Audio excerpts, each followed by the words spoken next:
Hello, my name is Hadiana, and I will be speaking about a question that is very relevant as it continues in our current society on a daily basis. How does linguistic discrimination harm students of color?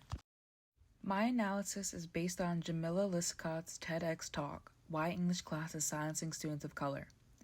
In this TED talk, Lissicott, an educator and researcher on linguistic racial justice, touches on how the enforcement of standard American English is teaching students of color that their home language, like African American English or Spanglish, is inferior and not the correct way to speak.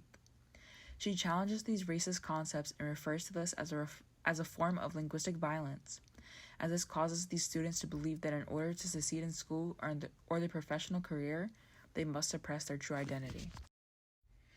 Linguistic discrimination in schools harms students of color by diminishing their academic confidence, belittling and forcing suppression on their identity, and reinforcing systemic racism in education.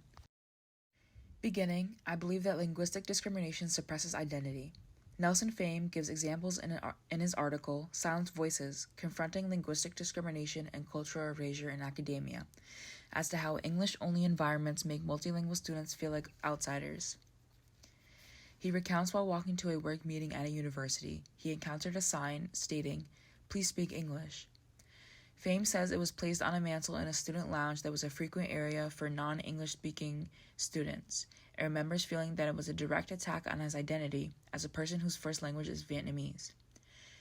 Pham goes on in his article to say that this was a form of linguistic imperialism. Language, to many, is something they are prideful of. It is not just a communication tool. It's a part of us and shapes our identity. Telling students their native language isn't welcome causes their sense of belonging to disappear. Going forward, the psychological effects that stem from linguistic discrimination are especially real.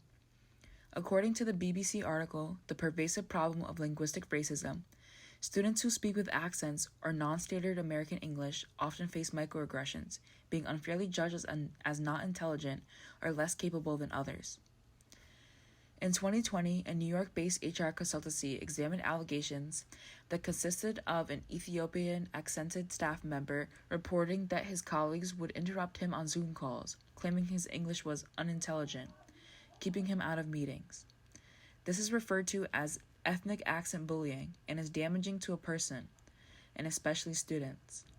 This sort of discrimination occurs daily in classrooms across the U.S., and can lead to long-term harm to self-esteem and less classroom engagement, all things that can be damaging to a student and their learning.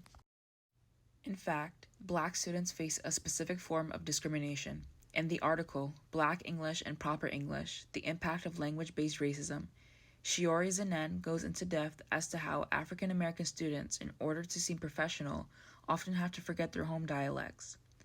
This purveys a message that sounding white is the only path to success. It's a large example of systemic racism deeply embedded in our language norms.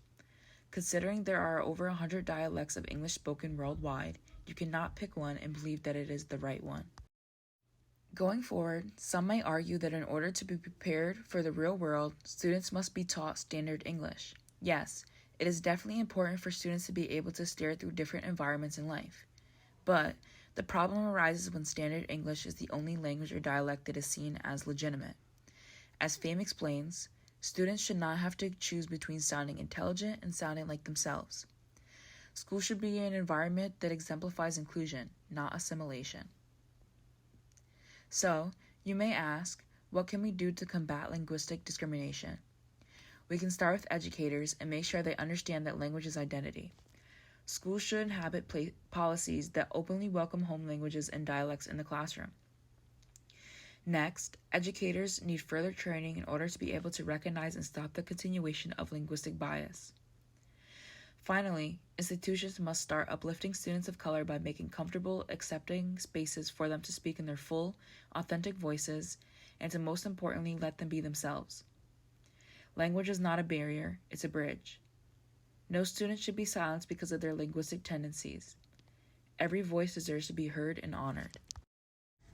Thank you for watching.